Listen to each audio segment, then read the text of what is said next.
tenemos un coro, Amén. un grupo de alabanza. Amén. ¿Cuánto extrañaba yo escuchar guitarra, tambor, voces acá adorando al Señor? De verdad que para mí es un gozo. Y ¿me permites, Gio, me puedes dar mis notas, hijo?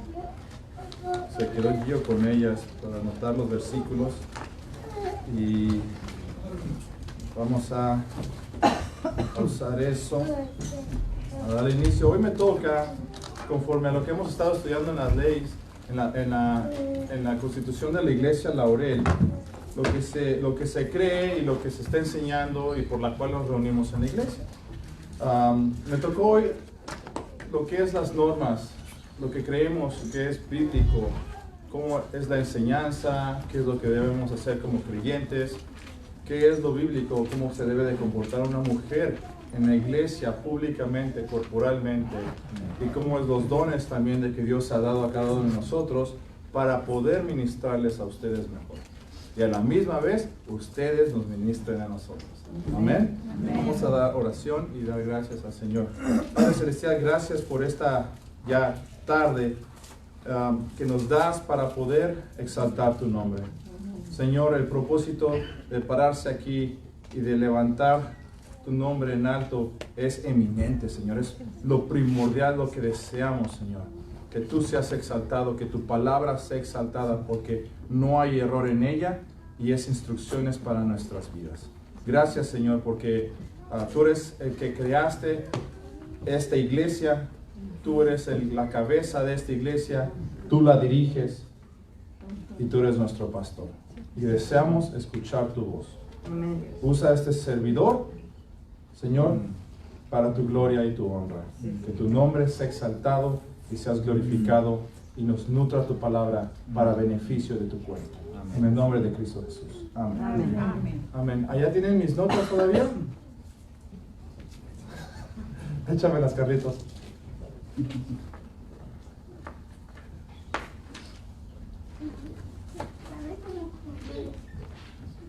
Son 2 hojas.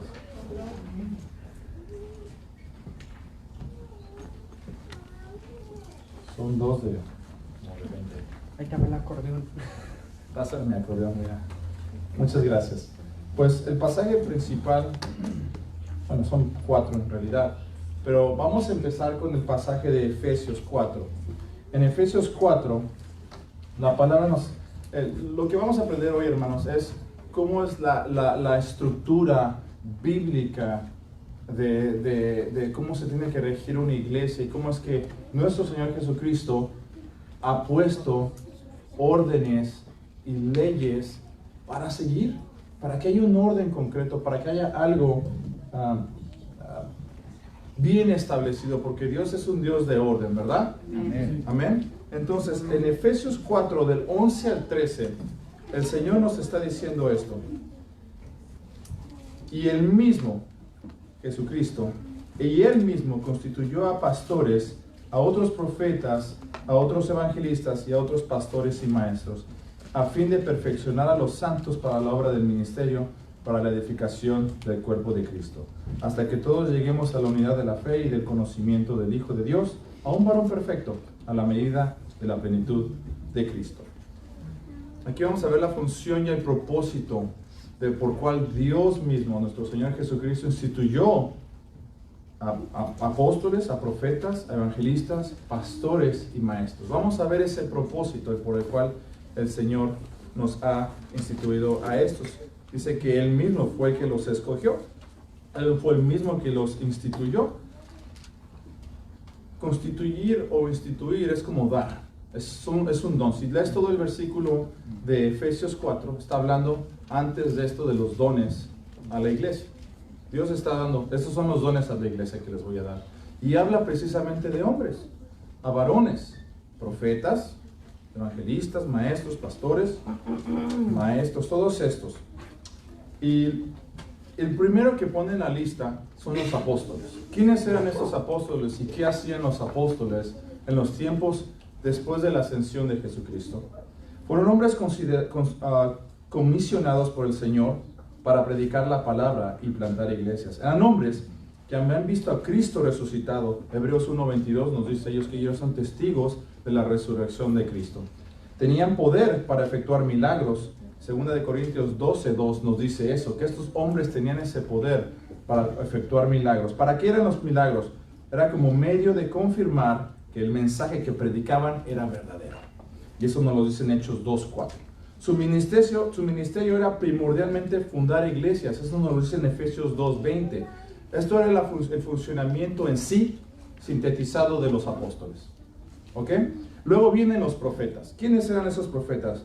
Eran los portavoces o voceros de Dios. Recibían revelaciones directas del Señor y transmitían a su iglesia lo que ellos decían lo que les decían de parte del Espíritu Santo. Esa era la palabra de Dios. Estos hombres eran los voceros. En un sentido primario, ya no tenemos apóstoles y profetas. Su ministerio terminó cuando fue echado el fundamento de la iglesia, finalizado, dice, y cuando se completó el canon del Nuevo Testamento. Ahora vienen los evangelistas. ¿Quiénes eran estos hombres evangelistas? Muchos sabemos quiénes son estos evangelistas. Y son los que predican las buenas nuevas de salvación. Están divinamente equipados para ganar a los perdidos a Cristo. Tienen una especial capacidad para diagnosticar la condición de un pecador, sondear la conciencia y alentar a decisiones para Cristo, y ayudar al convertido a encontrar ayuda por medio de la palabra de Dios. Estos son los evangelistas. Otro don, el cuarto, son los pastores. Son los que sirven a las ovejas de Cristo como subpastores, guían y alimentan a la grey, aconsejan en sabiduría, dan corrección y aliento y consolación cuando las ovejas las necesitan. La obra de los pastores es estrechamente relacionada con lo de los ancianos en la iglesia local. Un pastor es un don y un anciano es un encargo. En el Nuevo Testamento presenta una cantidad de pastores en una iglesia en Hebreos 20, 17 y 28, y en otras citas dice, y no un pastor, sino varios en una iglesia. Nunca ha sido la preeminencia de un solo hombre, jamás. Es antibíblico que un solo hombre predomine en una iglesia. Después vienen los maestros. Muchos argumentan que el pastorado y el maestro dice que es más o menos lo mismo. Y si somos fieles a la gramática de este texto, entonces también serían profetas, y también serían evangelistas, y también serían los otros hermanos que hacen todo. Y es imposible que un solo hombre tenga todo eso. Tienen varios dones. Hay pastores que son maestros, muy buenos exponiendo la palabra de Dios. Pero el maestro son los hombres divinamente capacitados para explicar lo que la Biblia dice, interpretar lo que significa y aplicarlo a los corazones y conciencias de los santos. El maestro siempre enseña los pasajes bíblicos de acuerdo a su contexto bíblico, sin sacar nada de contexto. Esos son los 5 dones que Dios dice, yo establecí para la iglesia. Yo le di a estos, este es mi regalo, estos hombres son mi regalo a cada iglesia. Y vamos a ver por cuál tenemos estos dones y por qué Jesucristo da estos dones a su iglesia. Y dice así el versículo, bueno, los dones del Espíritu Santo son sobrenaturales, capacitan al hombre para hacer lo que sería humanamente imposible para él. Sabemos que cada hombre que es capaz algo en Cristo, sabemos que es de influencia del Espíritu Santo, amén. ¿Por qué? Porque ves el resultado de la edificación de su cuerpo. Si ves lo contrario, sabemos que no es del Espíritu Santo. Entonces, en el versículo 12 nos dice la palabra de Dios en Efesios 4:12, ¿cuál es el fin de esto? Es la función, el propósito de los dones. Nos dice así, a fin de perfeccionar a los santos para la obra del ministerio. El orden o proceso de este versículo es así. Número 1, los dones equipan a los santos y los perfeccionan. Número 2, los santos luego sirven, significa que los ponen por obras, obedecen en el servicio, en algún ministerio. Y luego el cuerpo es edificado.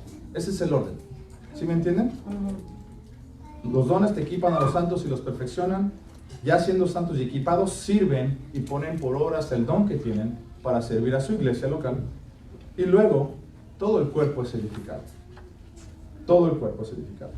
Y dice así, para la edificación del cuerpo de Cristo.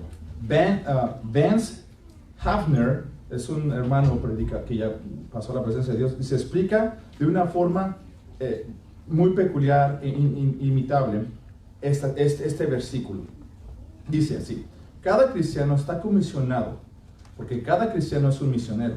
Se ha dicho que el evangelio no es meramente algo que se va a ir a la iglesia, sino que vamos a la iglesia a contar, y todos estamos designados para contarlo.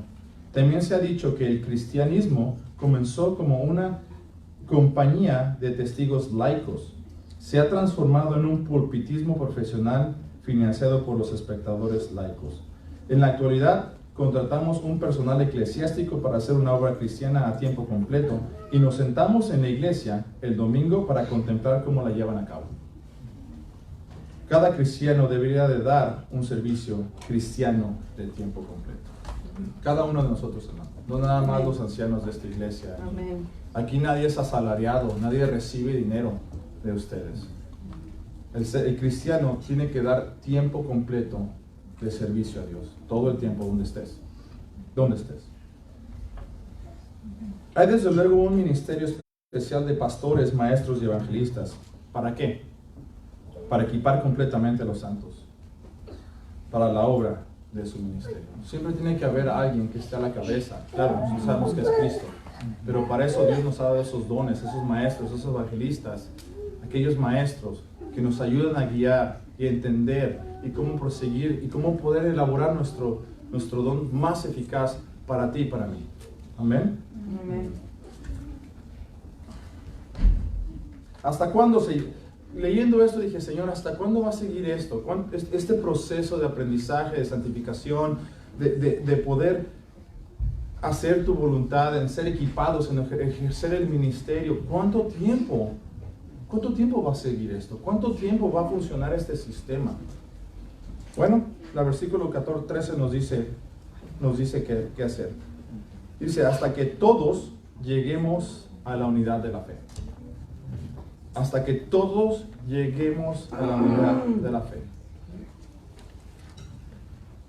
Y del conocimiento del Hijo de Dios, a un varón perfecto, a la medida de la plenitud de Cristo. Hay dos puntos muy importantes. Que todos, hermanos, sin acepción de personas, que todos lleguemos a la unidad de la fe. ¿Qué significa eso? Pregúntale a Dios qué significa. Señor, ¿qué significa yo tener una unidad en la fe? ¿Creemos en lo mismo? Sí. ¿Creemos en Cristo resucitado? Sí. ¿Creemos en que es el Hijo de Dios? Sí. ¿Creemos que Él murió por nuestros pecados? Cosas así. Si estás de acuerdo, tiene que haber una unidad, no separación. Una unidad. Una unidad. ¿Estamos de acuerdo? Sí. Pero fíjate, dice que seas un varón perfecto. Aquí también están incluidas las hermanas. Varón perfecto. La regla a seguir es Cristo, ¿verdad? Sí. Y Él es nuestra guía para llegar a ser ese varón perfecto. A medida de Cristo. Tengo una cinta de medir. La cinta de medir sería el Señor Jesucristo. No me voy a comparar con alguien más en esta iglesia. Ni tú te compares conmigo. Absolutamente nada. Porque el don que yo tengo es dado por Dios. Y el que tú tienes es dado por Dios. Y si lo usas para la alabanza y gloria de Dios, amén, y nos alegramos contigo. Sí. Somos como un papel, como una pluma. Nunca se le va a dar la gloria al hombre. Dios es el que te da el don. Y Dios es el mismo que te equipa para hacer la obra. ¿Cierto? Amén. Él es el que prepara las obras para que nosotros seamos obedientes y andemos en ellas de antemano. ¿Ok? Entonces jamás el hombre será exaltado. Dice aquí este púlpito que no nos predicamos a nosotros mismos. Jamás. Cuando me escuchen, hermanos, un día decir yo, bájenme de aquí, por favor. Amén. Así, de volada. Me agarras y me bajas. Porque no me predico a mí mismo. No venimos a predicarnos a nosotros mismos. El yo no sirve de nada. El yo es un miserable. Cristo exaltado, hermanos. Amén. Se nos enseña en este mismo capítulo, el versículo 3, que hay que guardar otro tipo de unidad. Y dice así, el versículo 3 de este mismo capítulo 4. Dice, solícitos a guardar la unidad del Espíritu en vínculo de paz. Dice que seamos solícitos. ¿Qué significa esa palabra, hermanos? ¿Qué hay cuando quiero? Prontos. Prontos. ¿Hay cuando se me antoja? No, tienes que ser solícito. Rápido. Intenta lo más posible estar en esta unidad siempre y siempre en paz. Siempre en paz, hermanos. Entonces, aquí está el propósito y la función de estos dones para el cuerpo de Cristo. ¿Ok? Vamos a La primera de Timoteo. Ese fue mi punto número 1 por el cual Dios habla de las instituciones bíblicas, de los hombres, pastores, maestros, evangelistas, que tienen sus iglesias para el servicio de su propia iglesia. Ahora, vamos a primera de Timoteo, del capítulo 2, del versículo del 11 al 14. Y dice así en este versículo: la mujer aprende en silencio con toda sujeción, porque no permito a la mujer enseñar, ni ejercer dominio sobre el hombre, sino estar en silencio. El versículo 13 nos dice: porque Adán fue formado primero, después de Eva. Y ahorita vamos a tocar esos temas. Y Adán no fue engañado, sino que la mujer, siendo engañada, incurrió en transgresión. Bueno, le dice que la mujer aprende en silencio porque no le permite ejercer dominio sobre el hombre. Y dice el porqué en el versículo 13. Esa es la razón por la cual Dios dice esto. Porque Adán fue formado primero. ¿Están de acuerdo, hermanos? Amén. Sí. La primicia. Dios instituyó a alguien primero. Y fue Adán. Y vamos a Génesis 2.7. En Génesis 2.7 dice: si Jehová Dios formó al hombre del polvo de la tierra y sopló su nariz aliento de vida, fue el hombre un ser viviente. Más adelante en ese versículo, en el 21 y el 22, nos enseña Jehová una cosa. Entonces Jehová Dios hizo caer en sueño profundo sobre Adán, y mientras éste dormía, tomó una de sus costillas y cerró la carne en su lugar.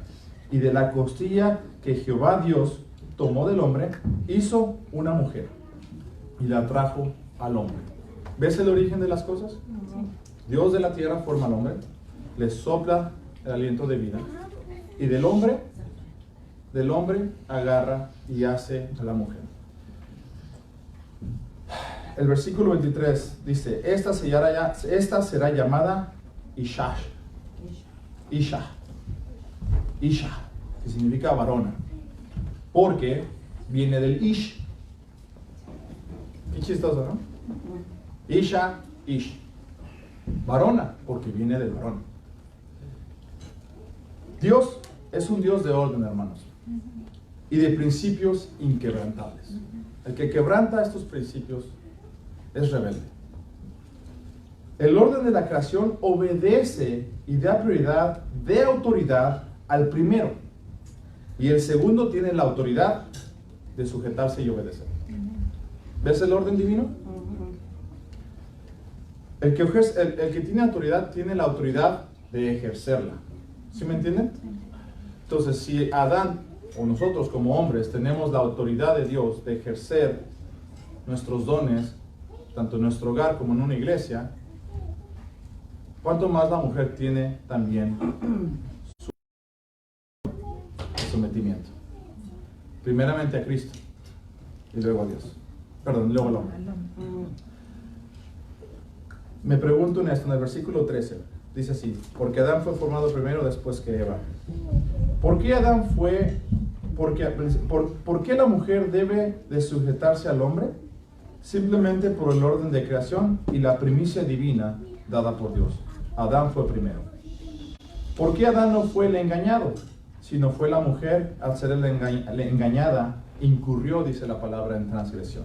Él nos está dando Dios el porqué, un porqué. Además de la creación y del orden divino, también da otra justificación. En Génesis 3, del 1 al 6, no lo vamos a leer todo, pero Eva tiene una conversación con la serpiente. Y dice la serpiente: con que Dios ha dicho.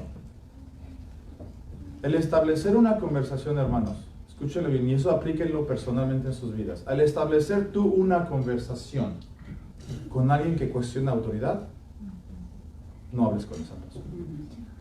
Hemos visto lo que causa. Con que Dios ha dicho: no comáis de tal árbol del huerto. Con que no comas de ese árbol. Estas autoridades, estas otras personas saben de la palabra, pero van a cuestionar la autoridad. No hables. Y la mujer responde. He ahí el problema. La mujer respondió. Porque ella pudo haberlo escuchado y no responder nada. Esto es lo que escribí en mi imaginación. Y tengan paciencia conmigo, lo que debería de haber sucedido. Ese fue ahí el error de Eva. el responder, el entablar conversación con el que cuestiona la autoridad de Dios mismo. Eva debería de haber dicho esto: espérame un momento, ¿cómo te llamas? Satanás. Ah, ok, déjale, llamo a mi marido. Dame un momentito, déjale hablar a mi esposo y él te puede decir acerca de todas las enseñanzas de nuestro Dios y de las reglas que tenemos en el huerto. ¿Ok? Espérame tantito, déjale llamo. Fin del problema. Yo me imagino que hubiera hecho Adán ante esa pregunta. Yo me imagino. Si ella hubiera dicho eso: dame un segundito, Satanás, déjale hablar a mi esposo, que él se arregle contigo. ¿Ven el orden? Eva se saltó algo. Eva quiso entablar y fue engañada. No digo que todas las mujeres aquí son tontas y se les engaña con cualquier tipo de doctrina. Hay algunos que son engañados con cualquier tipo de doctrina. Pero ¿ves el orden? ¿Ves el desastre que causa? Por lo cual Dios ahora en las iglesias tiene un orden dictado y divinamente firmado por Él mismo. Dice, no entiendo mi letra, disculpen. Formado por Él mismo. El servicio ordenado y adecuadamente. Eso es lo que Él quiere. Él firmó un servicio adecuado y debidamente. A Él dándole honra y gloria en obediencia divina en todo. Si tú sigues este patrón, honras a Dios. El mundo te va a decir, eres la mujer, las tienen así domadas. El mundo te va a decir esas cosas. No vales ante los ojos de los hombres, eres inferior. Eso es lo que enseña el mundo, ¿sí sabes? Por eso está el movimiento feminista. Principalmente en este tiempo. Principalmente en este tiempo. Las mujeres ahora quieren ser como los hombres, quieren igualdad de género. Nadie dice que no, son iguales, ante la palabra de Dios son iguales. Está dando el orden en la iglesia, el orden en la casa de Dios, ¿verdad? Entonces dice así, mi tercer punto, vamos a 1 Corintios capítulo 14, del 34 al 35. Pero les voy a leer un poquito del 33. Y Pablo termina este argumento que está dando de que cómo se tienen que en las iglesias hacer las cosas y les está explicando. Y en el versículo 33 les dice, como en todas las iglesias de los santos, así empieza este versículo. Pablo dice que en todas las iglesias de los santos no se practican ni se permiten tales costumbres, hablando de que permitan que las mujeres hagan ciertas cosas públicamente. Porque en el contexto de Cado, posiblemente, no lo dice la Biblia, posiblemente en la iglesia de Corintios había problemas donde mujeres a lo mejor interrumpían el servicio o querían levantarse a profetizar e interrumpían servicios. A lo mejor, eso es lo más probable por lo cual Pablo escribe estas cosas. En el versículo 34, déjenmelo leer, hermanos. Dice así: vuestras mujeres callen en las congregaciones. En otra versión dice más suavecito, dice guarden silencio. Pero acá en la versión 60 de Reina Valera, los españoles dicen que callen. En la versión mexicana ya te dicen que guarden silencio.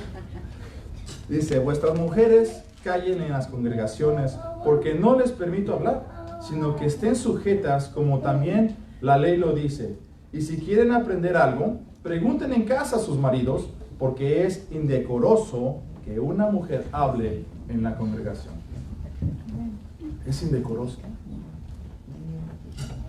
La razón dada por Pablo de que la mujer no hable y que estén en silencio es dada por el contexto grecorromano en el que estaban viviendo.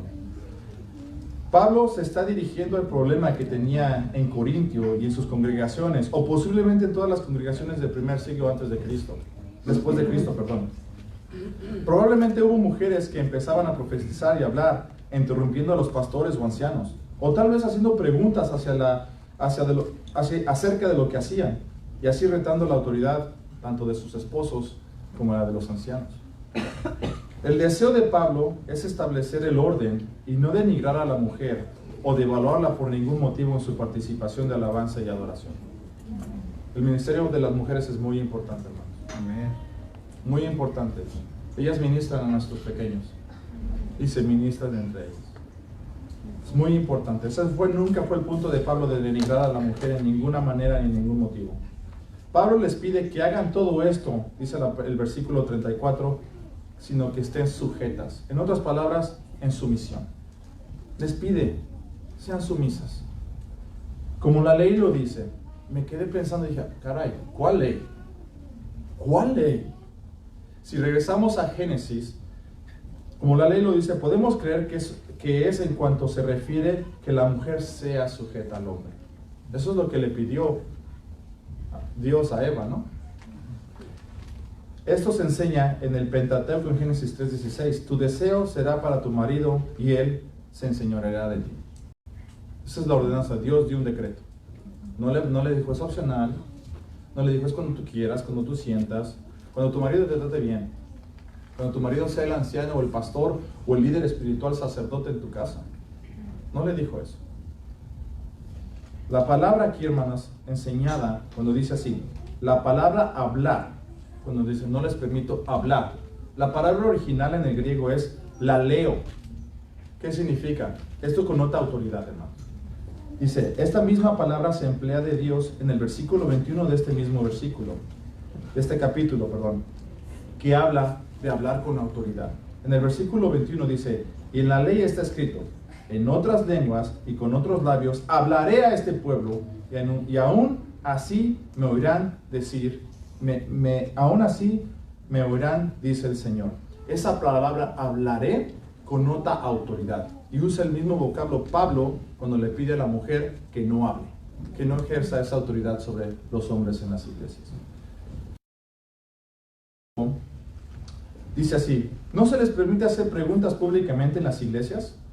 Si quieren aprender algo, pregunten en casa a sus maridos. La traducción original sería esta. En vez de que dijera que está bien, si quiere aprender algo, pregunten en casa a sus maridos.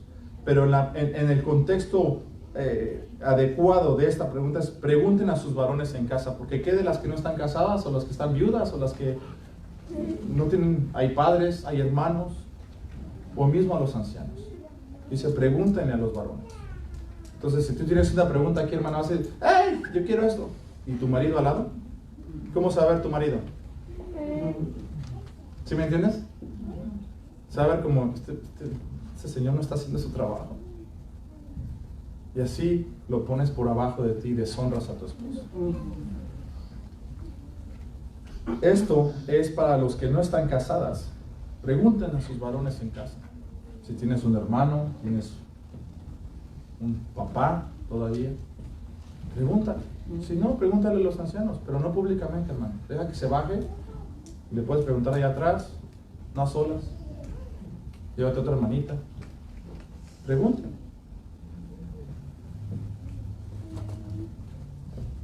La norma, hermanos, es que es indecoroso para la mujer hablar en congregación. ¿Por qué? Pregúntaselo a Dios. Es indecoroso. Ahí no hay vuelta de ruedas, no hay que más que explicar. Díselo. Es indecoroso. No te des de adorno, no se ve bien. Por conclusión, hermanos, no voy a dar una conclusión privada ni nada, porque este tema es más que simple y más está muy explicado. Vayamos a 1 Corintios capítulo 11, del versículo 3 al 10. Pero no vamos a leer el versículo 1. El versículo 1 de 1 Corintios 11, 1. Pues espero que lleguen ahí.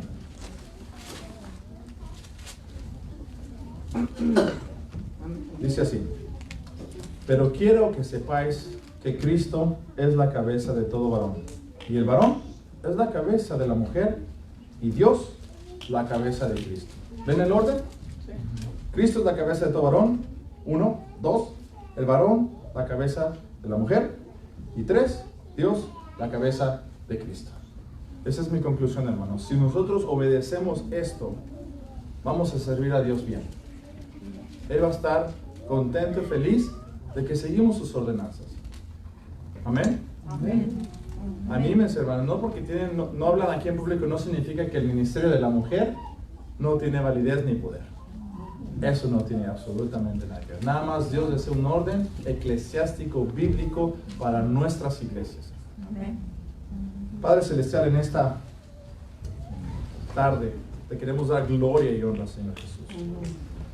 Yo quiero orar esta tarde, Señor, por nuestras hermanas que si se sienten menospreciadas, no atendidas, que no las pelamos, por así decirlo, que tú confortes sus almas, Señor. Que tú cuides de ellas, porque son sumamente valiosas. Así como mi esposa es sumamente valiosa en mi hogar, ella no sale a trabajar. ¿Y por eso va a ser menos? Absolutamente no. Yo ejerzo un trabajo público, mi esposa lo ejerce en el interior, en mi hogar. 24/7, no hay descanso. Yo entro y salgo de un trabajo, mis 8 o 10 horas, y se acaba mi ejercicio físico. Llego a la casa y mi esposa sigue y sigue. Así son las mujeres, Señor. Atrás de cuando se acaba la iglesia, siguen planeando, siguen juntando, siempre en un servicio continuo aquí, Señor. Te damos gracias por nuestras mujeres en Cristo. Te damos gracias porque son de igual valor en Cristo que nosotros, que cualquier hombre. No son menos. Son el contrapeso, son la ayuda idónea, Señor. Yo sé que gracias a ti, Señor, en esta misma iglesia hay mujeres muy capaces, Señor. Muy capaces. Hemos tenido un campamento hace poco. Yo sé que varias de nuestras hermanas estuvieron atrás trabajando arduamente para esto. Y sé sus nombres y sé quiénes son. Y te doy gracias por estas hermanas, por su gran ministerio. Son de gran ejemplo a nuestras vidas. Te pido por aquellas que aún así no se han metido en el don que les has dado a servir, Señor, que las alientes y las instruyas y quieran servir para la edificación de tu cuerpo. También, Señor, te pido por los varones, mis ancianos y los futuros ancianos que ejercen este sacerdocio en sus hogares primeramente. Y no hay culpabilidad, no, su corazón no atestigua ante ellos y se pueden parar libremente acá y ministrarte con un corazón sincero, con los dones que les has dado. Quieren ejercer el don que les has dado, Señor. No quieren ser siervos inútiles, malos. Quieren ser siervos útiles, que dupliquen lo que les has dado. Si es un talento, que lo conviertan en 2. Si son 5, que se conviertan en 10. Ayúdanos, Señor, a poder ejercer el don que les has dado para la edificación de tu iglesia. Deseamos ser a la estatura de Cristo, varones perfectos, mujeres perfectas. Cristo es el pastor a seguir. Él es el Rey de Reyes, el Señor de Señores de nuestra vida. Ayuda, Señor, a esta iglesia a poner sus ojos en Cristo. Maldito el que confía en el hombre. Confiamos en Cristo, confiamos en su liderazgo y en su guianza en esta iglesia. Te damos gracias, Señor. Te damos gracias por el gran ministerio que has dejado y los dones que has dado en tus iglesias. Gracias por el instructivo de la vida para seguir en orden y seguir tus mandatos a pie de la letra, conforme están escritos en tu palabra. En el nombre del Señor Jesús te damos gracias. Amén. Amén. Muchas gracias, hermanos.